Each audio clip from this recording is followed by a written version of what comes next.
Penn Central was once America's mightiest railroad empire, born from a merger between two titans, the Pennsylvania and New York Central Railroads.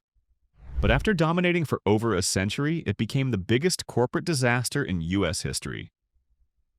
Behind the scenes, Wall Street greed, executive power grabs, and utter contempt for the customer sent the company hurtling toward a $7 billion collapse. This is the story of how greed destroyed America's freight rail king. The Pennsylvania Railroad wasn't just any company, it was the Standard Oil of transportation, a behemoth that had dominated American commerce since the Civil War. Known as the Pennsy, it operated one of the largest and most influential railroad networks in the country, connecting the industrial heartland to the ports of the East Coast. Its main line from New York to Chicago was the economic lifeline of America, carrying everything from steel and coal to passengers and mail. The New York Central controlled the legendary water-level route along the Hudson River and Great Lakes, boasting that its trains never had to climb a grade steeper than a gentle incline. Both railroads had made their founders unimaginably wealthy and had literally built modern America, moving the raw materials and finished goods that fueled the nation's rise to industrial supremacy. But by the 1960s, both giants were bleeding money. The Pennsylvania Railroad was losing around $25 million a year, while the New York Central's losses topped $60 million. Their problems weren't mysterious. Years of underinvestment and regulatory burdens, combined with deferred maintenance, slowed freight movement and left many tracks in poor condition. Labor costs continued to rise due to strong union contracts, while automation eliminated the need for many traditional railroad jobs. Most devastating of all was the competition. The interstate highway system, launched in the 1950s, had created a network of smooth, fast roads that trucking companies exploited ruthlessly. A truck could deliver freight door-to-door in half the time that it took a railroad to move the same cargo between terminals. Airlines were stealing passenger traffic at an even faster rate, offering speed and convenience that no railroad could match. Any rational analysis would have concluded that merging two failing companies would simply create one larger failure. But rationality had nothing to do with what happened next.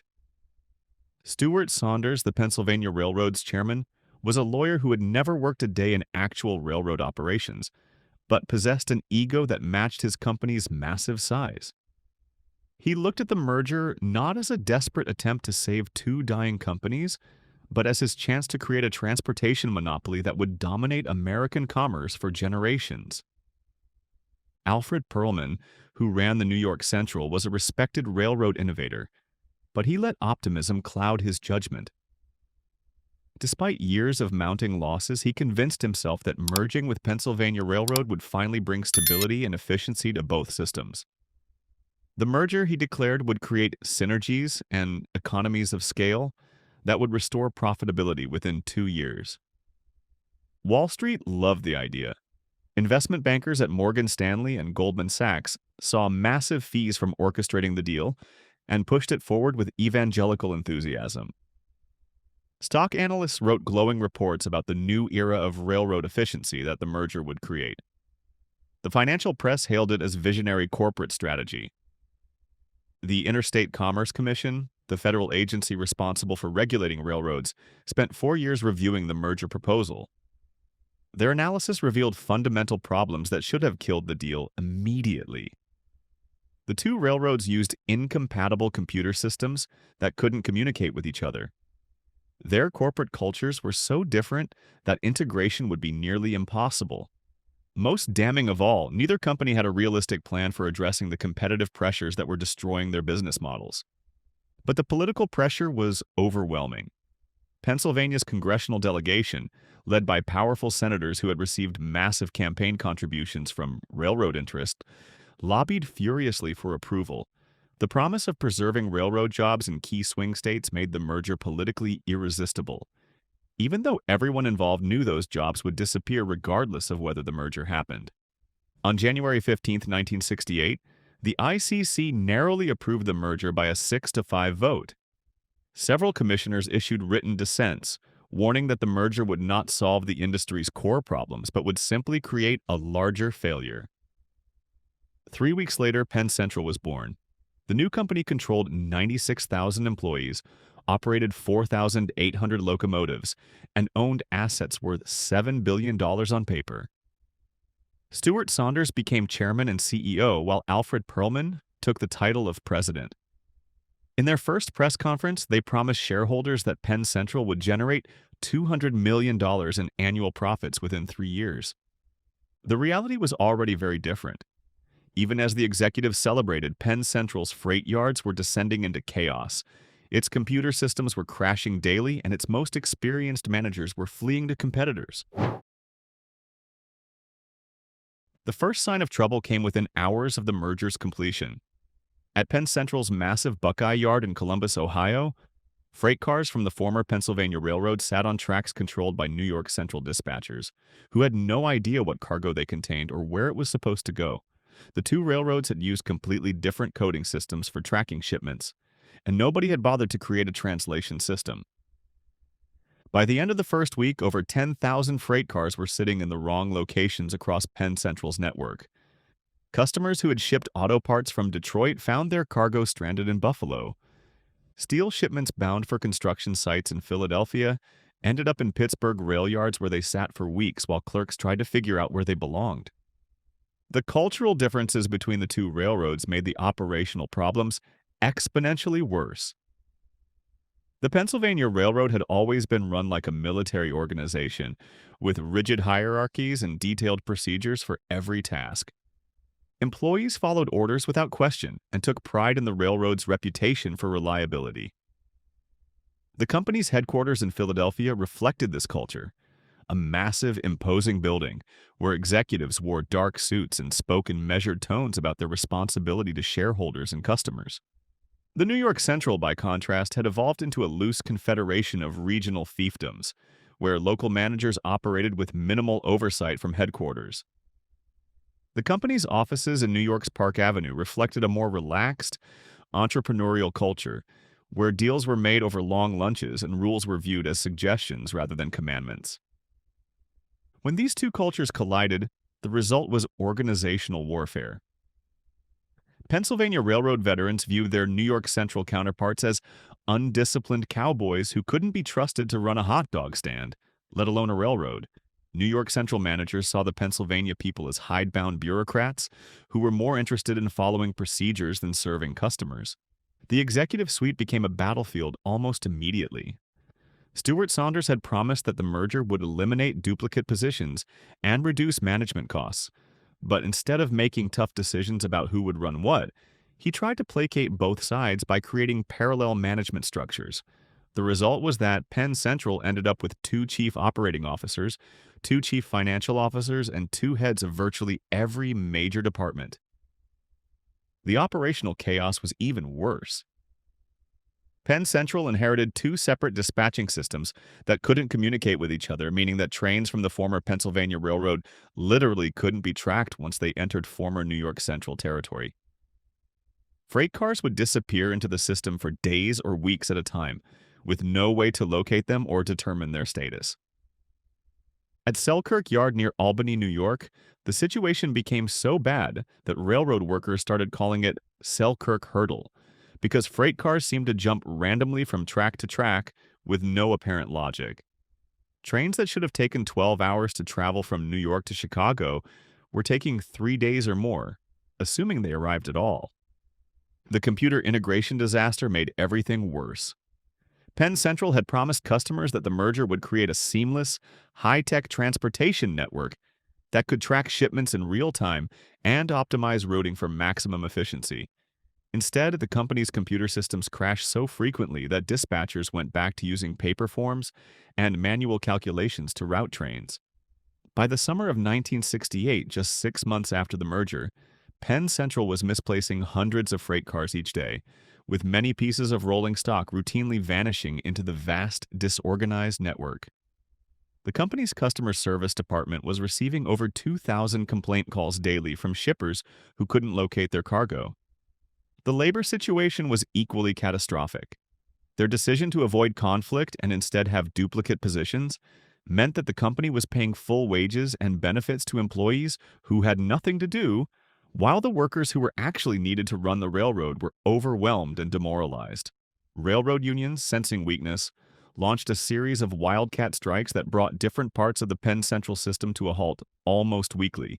Each strike created a cascade of delays that rippled through the entire system, creating backlogs that took weeks to clear even after workers returned to their jobs.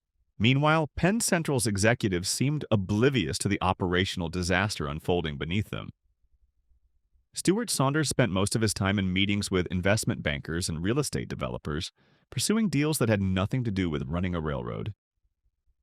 The company's board of directors, packed with political appointees and Wall Street cronies who knew nothing about railroad operations, rubber-stamped every decision management presented to them. By the end of 1968, Penn Central was hemorrhaging money at a rate that would have been unimaginable just a year earlier. The company that was supposed to generate $200 million in annual profits had instead lost $431 million in its first year of operation. And while freight cars vanished and yards collapsed into disarray, the executives at the top weren't panicking, they were scheming. The worst was still to come. While Penn Central's trains sat stranded in rail yards and customers fled to trucking companies, Stuart Saunders was busy transforming himself from a railroad executive into a real estate mogul. The Pennsylvania Railroad had always owned valuable property along its routes, but Saunders saw an opportunity to turn Penn Central into something much more lucrative than a transportation company. In 1969, Penn Central created a subsidiary called Penn Central Company, which became the vehicle for Saunders' grand scheme. Instead of investing the railroad's dwindling cash reserves in new equipment and track maintenance, he poured hundreds of millions of dollars into speculative real estate ventures, hotel chains, and even an amusement park company. The crown jewel of Saunders' empire was the redevelopment of the old Pennsylvania Station site, where Madison Square Garden rose above the tracks. Penn Central retained ownership of the land and air rights beneath the arena, a deal Saunders touted as a symbol of modern synergy between real estate and rail. David Bevan, Penn Central's chief financial officer, became the architect of increasingly complex financial schemes designed to hide the railroad's losses while funding Saunders' real estate empire. Bevan orchestrated what was referred to as sale-leaseback deals. Penn Central sold off valuable assets like terminals or office buildings, sometimes to entities associated with company insiders, and then leased them back at inflated rates. The sale provided a quick infusion of cash to cover immediate needs, then locked the company into expensive long-term leases that would haunt its future budgets. Bevan pursued ways to leverage Penn Central's real estate holdings, including exploring air rights at flagship properties. However, most deals failed to generate meaningful long-term value before the bankruptcy. He also pioneered the use of offshore subsidiaries to hide Penn Central's losses from investors and regulators.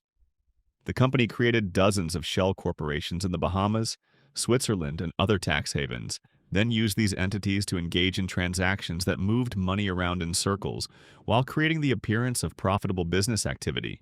Each of these schemes kept the illusion alive a little longer, but greed has a way of hollowing out everything it touches, and Penn Central's collapse was already underway. Executive compensation was obscene even by today's standards. Stuart Saunders received $300,000 in annual compensation, plus stock options worth millions of dollars, at a time when the average American worker earned less than $6,000 annually. David Bevan's salary and bonuses totaled over $200,000 per year. The executive dining room at Penn Central's headquarters served meals prepared by chefs imported from expensive New York restaurants, while the company's fleet of corporate jets flew executives to business meetings at luxury resorts around the world. The most infuriating aspect of this executive greed was that it came at the direct expense of the railroad's customers and employees. While Saunders was buying hotels and amusement parks, Penn Central was deferring maintenance on thousands of miles of track that were becoming increasingly dangerous. The company's locomotives were breaking down so frequently that freight trains often had to be pulled by borrowed engines from other railroads. On June 8, 1970, Penn Central's board of directors gathered for an emergency meeting in a Philadelphia conference room that had hosted celebrations of the company's merger just 2 years earlier. David Bevan delivered news that stunned even the executives who had been complicit in the company's financial schemes. Penn Central was completely out of money. The company had $8 million in its bank accounts and $22 million in bills due that same day. The elaborate network of loans, commercial paper, and sale-leaseback transactions that had kept the company afloat was collapsing, as lenders finally realized that Penn Central's assets were worth far less than the debt secured against them. The immediate trigger was Penn Central's inability to roll over $77 million in commercial paper that was coming due. For months, the company had been issuing new short-term debt to pay off old short-term debt, a financial shell game that worked only as long as investors believed Penn Central was fundamentally sound.